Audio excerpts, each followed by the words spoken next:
ಇದು ರಾಜ್ಯ ರಾಜಕಾರಣಕ್ಕೆ ಸಂಬಂಧಪಟ್ಟಂತಹ ಮೆಗಾ ನ್ಯೂಸ್. ರಾಜ್ಯ ರಾಜಕಾರಣದಲ್ಲಿ ಕ್ಷಿಪ್ರ ರಾಜಕೀಯ ಕ್ರಾಂತಿ ಆಗುತ್ತಾ?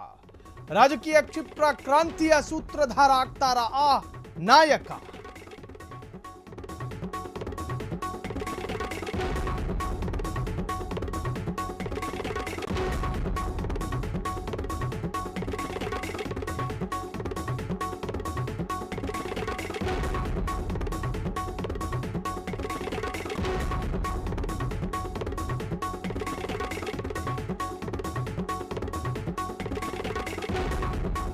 ಇದು ರಾಜ್ಯ ರಾಜಕಾರಣಕ್ಕೆ ಸಂಬಂಧಪಟ್ಟಂತಹ ಮೆಗಾ ಎಕ್ಸ್ಕ್ಲೂಸಿವ್ ಆದಂತಹ ಸುದ್ದಿ. ರಾಜ್ಯ ರಾಜಕಾರಣದಲ್ಲಿ ಕ್ಷಿಪ್ರ ರಾಜಕೀಯ ಕ್ರಾಂತಿ ಆಗುತ್ತಾ ಎನ್ನುವಂತಹದ್ದು. ರಾಜಕೀಯ ಕ್ಷಿಪ್ರ ಕ್ರಾಂತಿಯ ಸೂತ್ರಧಾರ ಆಗ್ತಾರ ಆ ನಾಯಕ? ಹಾಗಾದ್ರೆ ಯಾರು ಆ ನಾಯಕ?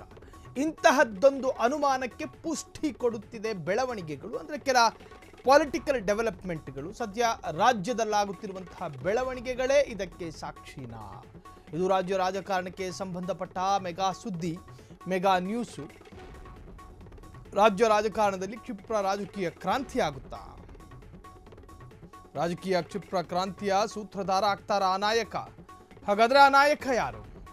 ರಾಜ್ಯದಲ್ಲಿ ಕಾಂಗ್ರೆಸ್ ಪಕ್ಷದ ಒಳಜಗಳಗಳು ಕೆಲವೊಮ್ಮೆ ಈ ನಾಯಕ ಎನ್ಕ್ಯಾಶ್ ಮಾಡಿಕೊಂಡ್ರ ಎನ್ನುವಂತಹ ರೀತಿಯಲ್ಲೂ ಕೂಡ ಚರ್ಚೆಗಳು ಶುರುವಾಗಿದೆ. ಹಾಗಾದ್ರೆ ಸರ್ಕಾರವನ್ನ ಸಂರಕ್ಷಿಸುತ್ತಿರುವ ನಾಯಕನೇ ಬಂದೇಳ್ತಾರ? ತಮ್ಮದೇ ಸರ್ಕಾರವನ್ನ ಸಂಕಷ್ಟಕ್ಕೆ ಸಿಲುಕಿಸ್ತಾರ ಆ ನಾಯಕ? ಪೂರ್ಣ ಬಹುಮತವಿದ್ದರೂ ಸರ್ಕಾರಕ್ಕೆ ಎದುರಾಗುತ್ತಾ ಆ ಕಷ್ಟ?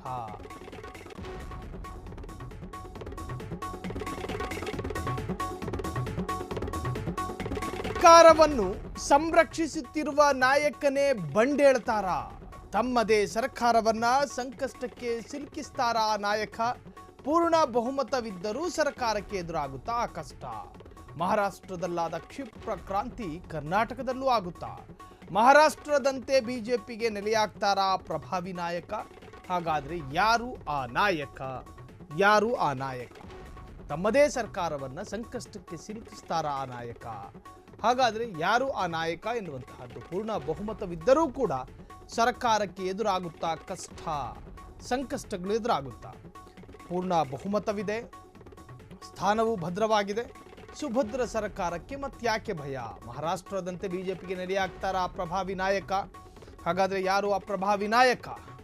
ಹಾಗಾದ್ರೆ ಮಹಾರಾಷ್ಟ್ರದ ಅಜಿತ್ ಪವಾರ್ ಆಗ್ತಾರ ಕನಕಪುರದ ಕುಬೇರ? ತಾವೇ ಕಟ್ಟಿದ ಪಕ್ಷಕ್ಕೆ ದ್ರೋಹ ಮಾಡ್ತಾರ ಡಿಸಿಎಂ ಡಿಕೆ ಶಿವಕುಮಾರ್? ಡಿಕೆಶಿ ಸುತ್ತ ನಡೆಯುತ್ತಿರುವ ಬೆಳವಣಿಗೆಗಳಿಗೆ ಕಾರಣಗಳೇನು? ಡಿಕೆ ಶಿವಕುಮಾರ್ ಮಹಾರಾಷ್ಟ್ರದ ಅಜಿತ್ ಪವಾರ್ ಆಗ್ತಾರ ಕನಕಪುರದ ಕುಬೇರ? ತಾವೇ ಕಟ್ಟಿದ ಪಕ್ಷಕ್ಕೆ ದ್ರೋಹ ಮಾಡ್ತಾರ ಡಿಸಿಎಂ ಡಿಕೆಶಿ? ಕಾಂಗ್ರೆಸ್ ವಿರುದ್ಧ ಮಾತನಾಡ್ತಾ ಇಲ್ಲ, ಆದ್ರೆ ಕಾಂಗ್ರೆಸ್ಗೆ ಇಷ್ಟವಿಲ್ಲದ ಕೆಲಸ ಮಾಡ್ತಾ ಇದ್ದಾರೆ ಡಿಕೆ ಶಿವಕುಮಾರ್. ಕುಂಭಮೇಳದ ಬಗ್ಗೆ ಎಐಸಿಸಿ ಅಧ್ಯಕ್ಷ ಮಲ್ಲಿಕಾರ್ಜುನ್ ಖರ್ಗೆ ಕುಹಕವಾಡಿದ್ರು. ಅದೇ ಕುಂಭಮೇಳಕ್ಕೆ ಹೋಗಿ ಸ್ನಾನ ಮಾಡ್ಕೊಂಡು ಬಂದ್ರು. ಇನ್ನು ಯೋಗಿ ಆದಿತ್ಯನಾಥ್ರನ್ನ ಕಾಂಗ್ರೆಸ್ನ ರಾಷ್ಟ್ರೀಯ ನಾಯಕರು ಎದುರು ಹಾಕೊಂಡ್ರು. ಇದೇ ಡಿಕೆ ಶಿವಕುಮಾರ್ ಹೊಗಳಿ ಅಟ್ಟಕ್ಕೇರಿಸಿದ್ರು. ಇನ್ನು ಕೇಂದ್ರ ಸಚಿವರನ್ನ ಇದೇ ಕಾಂಗ್ರೆಸ್ನ ಸಾಕಷ್ಟು ಮುಖಂಡರುಗಳು ತುಂಡವಾಗಿ ಖಂಡಿಸ್ತಾರೆ. ಆದರೆ ಅಮಿತ್ ಶಾ ಜೊತೆ ವೇದಿಕೆಯನ್ನು ಹಂಚಿಕೊಳ್ತಾರೆ ಡಿಕೆ ಶಿವಕುಮಾರ್. ಎಲ್ಲವೂ ಕಾಂಗ್ರೆಸ್ಗೆ ಇಷ್ಟ ಇಲ್ಲದಂತಹ ಕೆಲಸವೇ.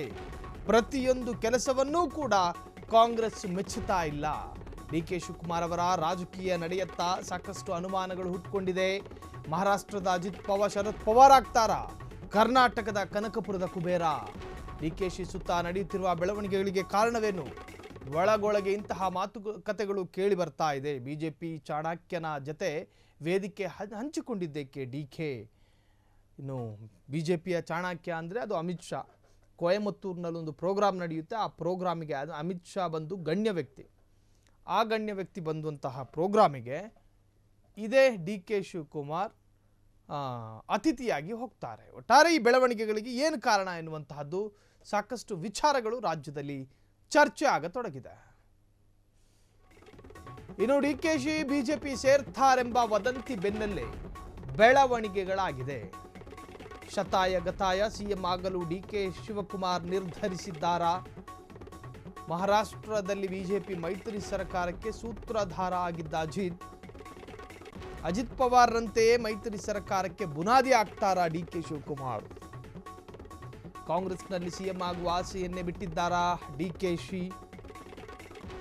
ಬಿಜೆಪಿಗೆ ಹೋಗಿ ಸಿಎಂ ಆಗಬಹುದೆಂಬುದೇ ಡಿಕೆಶಿಯ ಲೆಕ್ಕಾಚಾರನ? ಈ ಬೆಳವಣಿಗೆಗಳ ಬಗ್ಗೆ ಹೆಚ್ಚಿದ ರಾಜಕೀಯ ವಿಶ್ಲೇಷಣೆಗಳು. ಡಿಕೆಶಿ ಬಿಜೆಪಿ ಸೇರ್ತಾರೆಂಬ ವದಂತಿ ಬೆನ್ನಲ್ಲೇ ಬೆಳವಣಿಗೆಗಳು ನಡೀತಾ ಇದೆ. ಒಟ್ಟಾರೆ ಬಿಜೆಪಿಗೆ ಡಿಕೆ ಶಿವಕುಮಾರ್ ಸೇರ್ತಾರ? 1990ರ ನಂತರದ ಏನು ಸಚಿವ ಸಂಪುಟದಲ್ಲಿ ಸಚಿವ ಸ್ಥಾನವನ್ನು ಪಡ್ಕೊಂಡ್ರು. 38 ವರ್ಷದ ರಾಜಕೀಯ ಅನುಭವಗಳಿದ್ದಾವೆ.